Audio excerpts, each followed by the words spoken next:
You're listening to Just Hit Play with your hosts, Peter and Nick Cabral. If you're tired of your stagnant, streamed music feed, then strap yourselves in for an intergenerational sonic journey through Peter and Nick's favorite songs. Welcome to episode 199 of Just Hit Play. I'm your host, Peter. With me is my co-host, Nick. How are you? I'm good, very good. Just got back from work. It was a long day at the office, but I'm happy to be here chatting about some music. Yeah, so a long day. How many hours did you work today? The usual 12 hours. 12 hours, okay. Now, do you get any 8-hour shifts, or is it always 12 hours? It's always 12 hours. On occasion, I get a 10-hour shift. Yeah. But I'd say that's 1 in 20 is a 10-hour shift. The rest are all 12s. Yeah, so you're in there for a while. Yeah, quite a while. Is it literally you get 12 hours off and then you're back in? Yes. Yeah, I'm back in at 7 a.m. tomorrow. Yeah, those are long days, man. Oh, yeah. Yeah, and then you get home and, you've got to get everything done to, set yourself up for the next day. And, yeah, such is the life of a healthcare worker. Yeah, that's it. You've chosen that profession. It's daunting hours, really. You get used to it, and there's benefits. So of course, it's all good. Yeah. I have to talk about one of our episodes that has gone gangbusters for whatever reason. The episode where we had Angine de Poitin and Mitski has the most downloads we've ever had in the shortest amount of time, which I don't understand completely, but for whatever reason, we're really big in Italy right now. Hey, okay. Shout out my Italians. Yeah. So sorry you guys didn't make the World Cup. But yeah, I don't know how the algorithm works and why some episodes get pushed more than other episodes. Is it Mitski? Is it Angine de Poitin? I don't know which of that is has made it so popular. I know Angine de Poitin are blowing up right now. They're having a moment. They're having a moment. They're the big band. Is it that? I don't know exactly what it is. If you're listening to this from Italy or Great Britain, actually in Great Britain, we've actually it's Italy, Great Britain, and Spain have all the downloads, and France. So that little part of the Mediterranean there in England. So I don't know exactly what's happened, but so thank you very much for listening. It's very appreciated. Yes, absolutely it is. Yeah. So one of those weird little things. But let's get into some music. We had a bit of a depressing episode last week, so I wanted to listen to something that was a little bit more upbeat, kind of. And so I got you to listen to a song that I think you might be familiar with. It was Modern English, I Melt With You. Now, even though I kind of figured you'd heard this song before, there was a couple of reasons I wanted to play it. So, Darren, just hit play. Modern English, I Melt With You.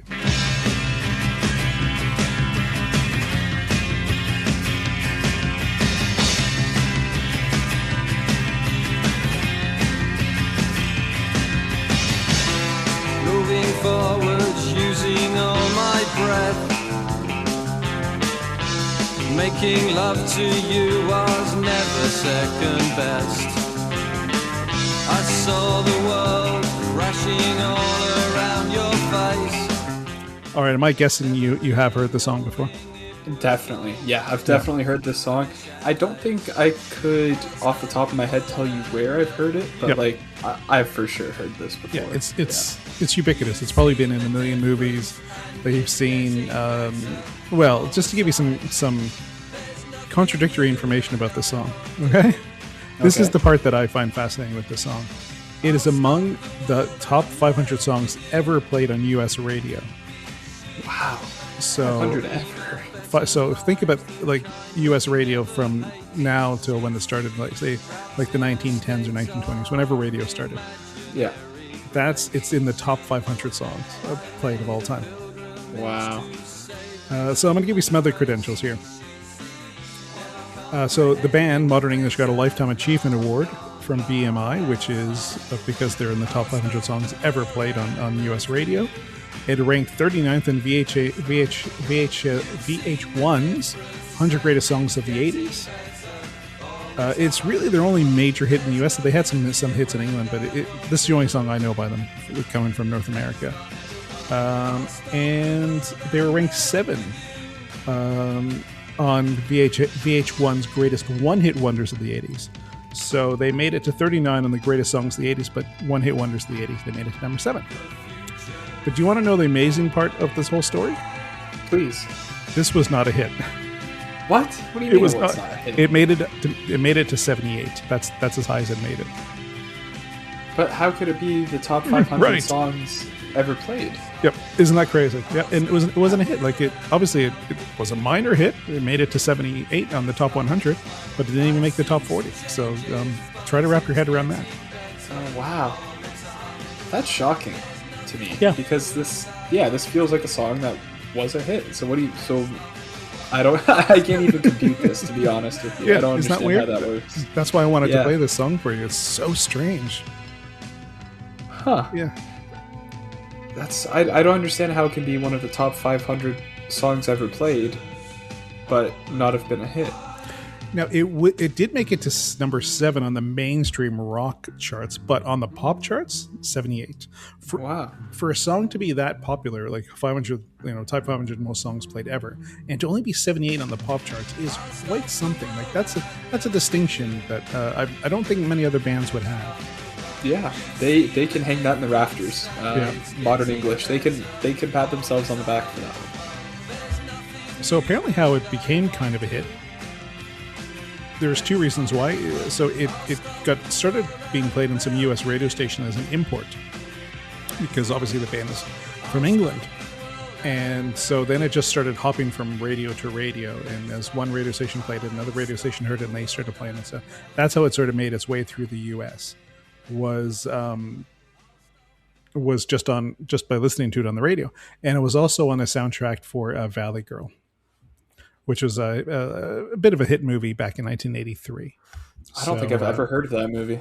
It's okay. Who's in it? Nick Cage, I think, is in that one. Oh, no way. Yeah. So Okay, I like one Nick of Cage. it's one of Nick Cage's early movies. Let me double check. I want to make sure I'm giving the listeners the right information here. So, Darren, if you want to play like One Moment Later or something while I'm looking this up. A few moments later. Yep, I was right. It's Nick Cage is in it. 1983. Electric Avenue by Eddie Grant was also in that one. So you remember that song we listened to as well. Yeah. Valley Girl's okay. It's a bit of an odd movie. So Julie is a girl from the Valley. This I'm reading the tagline for the movie. Julie is a girl from the Valley, meets Randy, a punk from the city. They are from different worlds and find love. Somehow they need to stay together in spite of trendy, shallow friends. So that's the theme of the music, or the theme of the movie. Okay, Valley Girl. I'll add it to the watch list. Yeah. This song is kind of darker than I realized it was, in a way. Even though it doesn't have a dark feel to the song, it's very jangly. I love the build up to the It's song. a happy song. Yeah. So the conditions of the song is the guy who wrote it as a love song in nuclear war. So 2 people are making love and then the bomb goes off. Oh, so they're like literally melting. Yeah. Oh, okay. So, Okay, fair enough. yeah, I didn't know that. Yeah, I thought that melting was like a euphemism, you know? Right. No. No, No, it literally wasn't. melting. So, Oh, you gotta love the Cold War. yeah. So you gotta, and he was saying, like, the band's vocalist Robbie Gray, describing England at the time, was in a bleak place due to ongoing economic downturn. There was no money, there'd be no power at home. You'd have to light your house with candles, and there was always that fear of the nuclear war that was about to happen. So that's what inspired "I Melt with You." Wow. Yep. Wow. Yeah, I never would have guessed that this was about nuclear war. I'll be No. so honest. No. I Yeah. never would have guessed that. So that's pretty cool. It dawns on me that I never even asked you if you like the song. So do you actually like this song? Oh, yeah, I do. I really like this song, actually. I think it's quite good. Yeah. I love new wave in general, and this is just obviously a classic, like a classic It is a new classic wave song. new wave song. So yeah, I like it. I definitely like it. Yeah, I love the build up. I love when it sort of breaks down and it's just the sort of the bass guitar and the lead singer humming. I love how the synths sort of fill in the sound of the band. And I realized as I was listening to this, as synths sort of became popular around this time, you could have less members of your band, and so you wouldn't need 2 guitar players, say, or 3 guitar players. You could have synth filling in, like, what sound might be for an extra guitar or a saxophone. The synth Right. sort of filled that space because it was so cheap. Synths started getting really, really cheap at this time. So yeah, it's nice how they sort of filled that back sound to make the song thicker in a way. Yeah, it's very well produced. Like, I mean, like in most new wave songs, it's very lush. You said jangly. I think that's a great descriptor. It's just like a really, really fun song, and that's produced super well, and we've got a good vocal performance. Like, what's not to love? Yeah, and I'm with you. Like, I don't know the first time I heard this song, but you would have to think that it was everywhere. Like, it just was on every radio station. It just sounds like one of those songs that just build over time, that people remembered and loved, but wasn't a big seller when it came out in 82, 83. So yeah, it's weird. Yeah, I would have thought for sure that this was a hit. Nope. Like a big hit, like did really well in the charts and stuff. So yeah, I guess not. Even the band themselves found it odd because, they were playing in England to like art colleges, and they said they were playing to 200 people. And then all of a sudden they went to America, and they went to, they were playing MTV, and all of a sudden like 5,000 people were there, and they all knew the words to this song. So I think it was a bit of a weird thing for the band as well. They just, it just sort of surprised them and came out of nowhere. But that was the great thing about the 80s and synth pop. You could write a song like this and it was just an instant classic that doesn't sell well. But yeah, you just remembered forever because you wrote this one really cool song. Yeah. Yeah, Modern English. That this is their legacy, and I'd say it's a pretty good one. Yeah, apparently they had some hits in England, but what they are, I have no idea. I've never heard them. So that's the only Modern English song that I know. It's kind of like there's another band like Soft Cell, Tainted Love. Oh, yes. Only song I know by Soft Cell is Tainted Love. Apparently they had a long career in England. No idea. Yeah, in North America, yeah, where we grew up. Yep, that's all I knew was Tainted Love. So it goes to show you. Yeah, I feel like that's all we need to know. Sorry if there's any diehard Soft Cell or Modern English fans, but I mean, I feel like they peaked with their hits. Yeah, when you write a song this good, I guess it's hard to this good and so catchy and so memorable. It's really hard to sort of keep a career going because all people want is this song or Tainted Love. So it must be hard in their career to write a song this good so early on, and that's all you're sort of remembered by. It's a gift and a curse, right? To be that one hitter wonder so early on, like you need it to make money, but then that's just the burden you have to carry. Is that's your one. People are going to your shows, and they want to hear "I'll Melt with You." There's another artist that was in the 2000s. His name is Tal Bachman. You probably heard it. It's "She's So High." Do you know that song? Oh yeah. Good song. He said that song ruined his career because that wasn't even supposed to be the lead single on the album. They just sort of released that as a teaser, and it became so popular that no one wanted to hear any other music that he wrote, and that was it. That was the song. Like that's all he's known for, Tal Bachman. And I listened to a podcast with Tal Bachman. He's a really interesting guy because he was a Mormon. He's left the Mormon religion now, but he was a Mormon when that song was released, and he was still expected to do his missionary work. So he was still going door to door trying to get people to get into to Mormonism. So he still, even though he had a #1 hit in America, he was still going door to door as a Mormon salesperson, I guess. The grind doesn't stop. It doesn't stop. No, God needs to be paid. Yeah. Yep. Yeah. So a couple of interesting facts there. Tell me about your artist because I'm really curious on where you've heard this young man. All right. So we're ready to get into some Jim Legxacy? Yeah. Okay.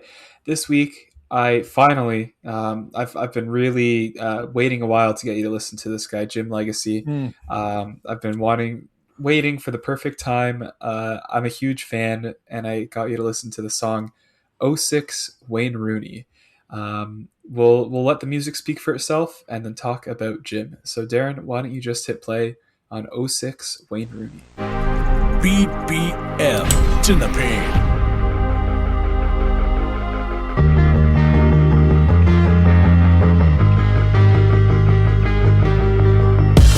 I'm unemployed, they hold me down by my feet. My nigga in jail, I thought you need a degree. I slept on the floor and I got dirt on my jeans. All right. Do you remember watching Wayne Rooney in 2006? Yeah. As a Manchester United fan, one of my favorite footballers of all time, one of the great English footballers of all time. I remember when he made his debut for Everton, and he sort of came through. So yeah, huge Wayne Rooney fan. Did this song, was it a fitting tribute to him? No. Mr. Rooney? No, it was not. So I have a couple questions. Mm-hmm. So this guy has a music career? Oh yeah, huge. He's massive. Is it like when kids are like dying and they give you sort of a Make-A-Wish sort of thing? Is that how his career started? Did you not like this song? I did not like this song. What? That's insane. I didn't prepare for this outcome. No, I don't get it. Wow. Okay. The music is okay. He can't sing. I don't know what he was saying. The video was awesome. I love the video. It was such a classic FIFA, EA FIFA video. I love it. It sort of takes you back to the early 2000s. So the video is amazing. I don't get it. So I wish I could have got you to listen to a different song, but with this music video, because I did just want you to see the video. The video is cool.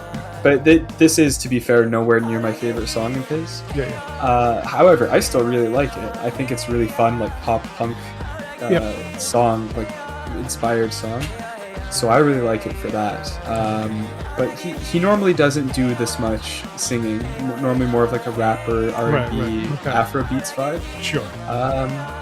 But yeah, I love Jim Legxacy, and he is very, like, he's, I think, bubbling under the surface, but is poised to really break out. When I was watching it, I thought it was like, when people off the street that have no talent sort of make music and they and they try to sell it.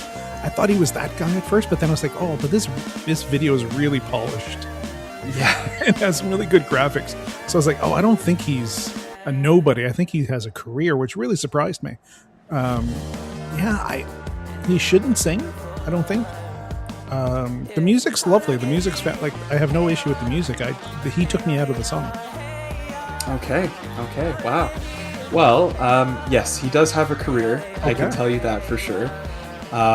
So he got his start. He like made some music on SoundCloud, whatever, like everyone. Yeah. And then Dave, Dave the rapper, found his music and asked him to come to the studio with him. So we started like writing and producing with Dave, and then through that he met Fred again. Obviously, biggest DJ in the world, Fred again. We all know and love.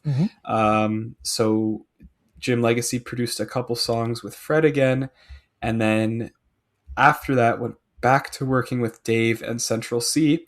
Made the song Sprinter with them, like produced it for them, right. And that is the longest running rap song in the UK chart history. Okay. So that kind of really kickstarted his career. Yeah. And then his debut album, Black British Music, was released last year, and really just like blew him up. That's where I found out about him. I guess he's a Manchester United fan since he was wearing the kit in the video, and and it's all about Wayne Rooney, or I guess it's about that time period in life in 2006, I guess. So I'm guessing he's a Manchester United fan, which is great. I love Manchester United. But yeah, I just didn't like the song. Yeah, when I saw him live last year, he was wearing a Manchester United kit the whole time, and it really took me out. I was like, damn, like I love this guy so much, but he's wearing a United kit, and so many people in the crowd were wearing United kits, and I just wish I was wearing my Liverpool kit. That would have been funny, yeah. And at one point, he started a chant, like some anti-Tottenham chant that was really funny. That's always fair. Everyone hates Tottenham. Everyone hates Tottenham. Yeah. Yeah. So yeah, I found out about Jim Legxacy when Black British Music came out, because it was just everywhere, like all the blogs and subreddits, like doing really, really well on there. So I listened to it, fell in love immediately, just with the whole album. It was like probably the only thing I listened to for weeks at a time. And then he announced his first shows outside of the UK. He was going to Toronto and New York City. And I saw him in this tiny, tiny, tiny like bar in Toronto on Dundas Street, the Garrison. Can't have been more than like 200 people in the room. And my God, he put on such an amazing show. Like such an incredible show. Yep. Yeah, now I'm a diehard Jim Legacy fan. You know, maybe it's one of those things where we have to revisit him in future episode, maybe another song, just to see if I still have the same reaction. I think if you didn't like this song, I think I could give you a song where he doesn't sing as much. Okay. and you'd probably like it more.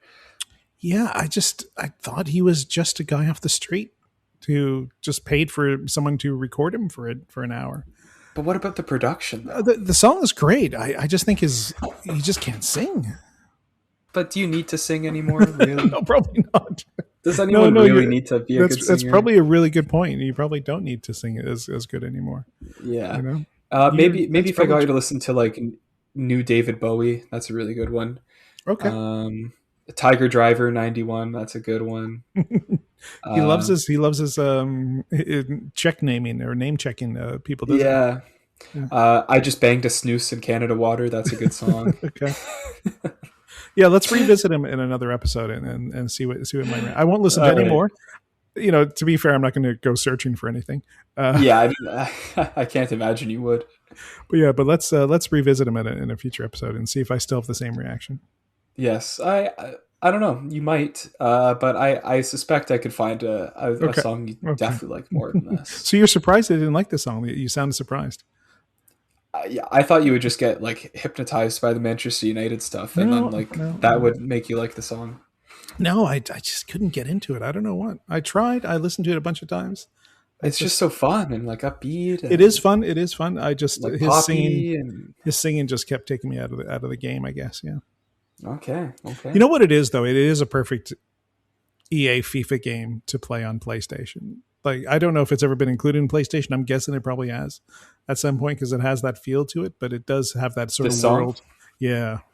I think that's what he was really going for. Yeah, I think so. Even with the video, I think he just wanted to make like a quintessential sounding FIFA song. Yeah, because you know that FIFA music is always like world music. Yeah. Like drum heavy, you know, it's something. So this sort of fits that build. Yeah, I wouldn't be surprised if he went into the studio session and said, all right, like tonight I'm going to make a FIFA song. Yeah. And this was the outcome. That's what it sounds like to me. That's what it sounded like to me. So, yeah, it does sort of fit that thing. But I probably would skip it if I was playing FIFA. Or go in there. You know when you can go in there and take certain songs out that you don't want to sing? Yeah. I'd probably do that, Yeah, fair enough. Yeah. And I was just on Wikipedia and I was looking at like what he says his influences are in his music. And he said JPEG Mafia, MF Doom, Bon Iver, Frank Ocean, SZA, and Kendrick Lamar. And all of those people are artists I'm massively like in love with. So Jim Legacy, I think, was just built in a lab to appeal to me. Not Billy Ocean, but Frank Ocean. Yeah. I respect Billy Ocean. But Frank Ocean's better. Yeah. Okay. So it's still the better Ocean. Yes. Okay. All right. Well, swing and a miss, but we'll get him next time. We'll play him again because this might have been just a one-off. I might like him. Yes. Who knows? Maybe. Yeah. Maybe I'll like him more in the next song, and that'll endear me more to this song. Perhaps. You never know. Like the Tyler the Creator effect. Yes. Remember, if you're first time listening to this, when we listened to Tyler the Creator, I think it was that song with whatever his eye was. See You Again? Yeah, I think he kept covering one eye in the video. That's all I remember. Yeah, See You Again, yeah. And I hated it when we first listened to it. And then I listened to it a few more times, and I actually love that song. So maybe it'll have that effect. I don't know. Maybe. Who knows? Yeah. Who can say? Well, next week is our 200th episode. And what we're doing is every 50 episodes, we're going to listen to an album. So we're going to review an album instead of a song. So what album do you have for me that you want me to listen to next week? Well, I just said his name. You are going to listen to the album Blonde by Frank Ocean. Okay. Big selling album. Big reputation, that album. Yes, I literally have a tattoo on my body for that album. So, I hope you're ready. Okay. Now, last year, your favorite song that we listened to, that I got you to listen to, is Black by Pearl Jam. So we're going to listen to 10, which is the Pearl Jam album that comes from. Okay, very nice. Yeah. Excellent. I look forward to that. See if you like the rest of the album as much as you like 10. Okay. I can't wait to hear the album that saved Dennis Rodman's life. Yep. My favorite basketball player of all time. Yeah. Great baller. yeah. Hopefully it'll make sense. I'm excited. All right, let's talk about this day in music history. So on this date, April 12th, 2014, the pulp hit Common People was voted the top British anthem of all time by BBC Radio 6 Music. It beat out Blur, Oasis, and Suede. So people voted Bittersweet Symphony by The Verve number 2, and Oasis Don't Look Back in Anger and Wonderwall is 3rd and 4th. Best songs of all time. What would you put Common People out of those 4 songs? The correct song won. Yeah, great song, Common People. I would put those songs in that order, I think. You think? Yeah, I would put them in that exact order that you just listed. Now, I think we've listened to a lot of pulp on this podcast. Let's listen to a little bit of Bittersweet Symphony by The Verve, the second voted top Brit-pop anthem of all time by BBC Radio 6 Music in the UK. So here's The Verve, Bittersweet Symphony. 'Cause it's a bittersweet symphony that's life. All right, what are your plans for the rest of the week? Well, I'm back at the grindstone, back at work. I'm almost finished, and then I have like a long stretch off. So yeah, just putting my head down, getting through these next few shifts, and then relaxing. Do you have anything planned for your stretch off? Not right now, but I'm sure I'll find ways to fill the time and have fun. Now, if this is the first time you're listening to this podcast, I live in Australia, Nick's in Toronto, Canada. Is the gas as expensive in Canada as it is here? I believe so, yeah. I don't have a car, nor do I see many gas stations where I am you're in the city. downtown, yeah. But I've heard from friends that drive that it's quite expensive. It's horrible here. Like, there's a couple things that Australia's done. They've removed a lot of the taxes off petrol, so the price has come down a little bit. And all public transportation here is 50 cents. So you can take the train or the bus for 50 cents no matter where you're going. So that's eliminated some of it. But, as a guy here, I love taking road trips, and, it's coming into winter here in Australia. The best time to go on road trips in Australia is the winter time. And I was planning on all these road trips. I was going to, go camping and crash out of my car, and I was going to create a bed in the back seat of my car and everything like that. I don't think I'm going to do it anymore, because unless fuel prices come down, I just can't do it. It'd be so expensive. Yeah, that's pretty nuts. I mean, it's great that the Australian government has actually done stuff to offset the gas crisis. No Canadian government would ever do that. So, I mean, at least that's nice.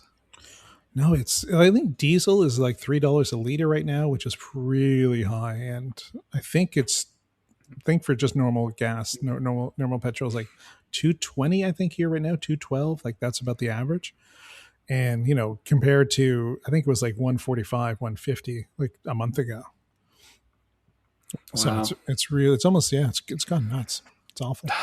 Yeah, unbelievable. Not a good time to drive. No, and I don't even know if we can record next week, because I literally, I'm a photographer by trade, and I literally had 2 jobs next week. That's all I had. I had the whole week off.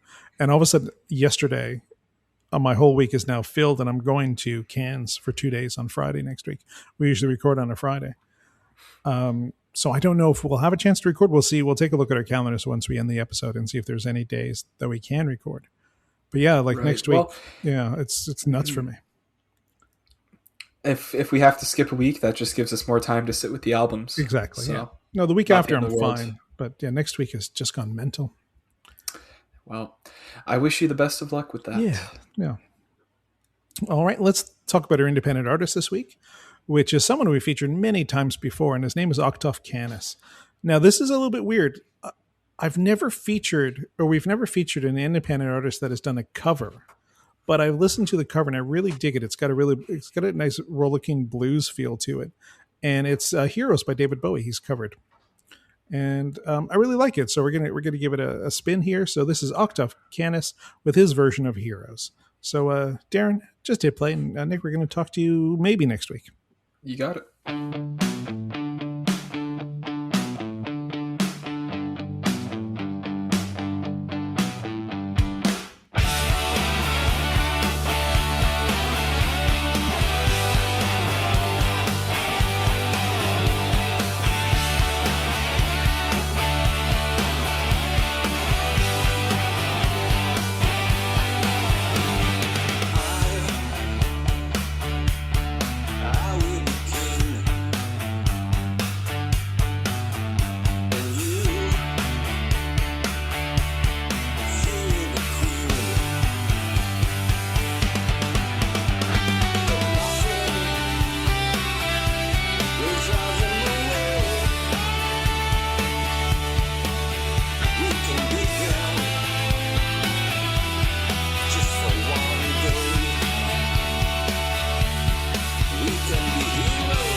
You've been listening to Just Hit Play. To contact your hosts, Peter and Nick, or to be featured on an episode as musical talent, email justhitplay7300@gmail.com. Keep up to date with news and announcements by following on Instagram and Facebook, linked in the show notes. Subscribe on your favourite podcatcher to tune in next week for more sonic delights. And if you can't wait till then, check out the Just Hit playlist on Spotify, linked in the show notes. A special thanks to Braden Munch for the theme song, and thank you for listening.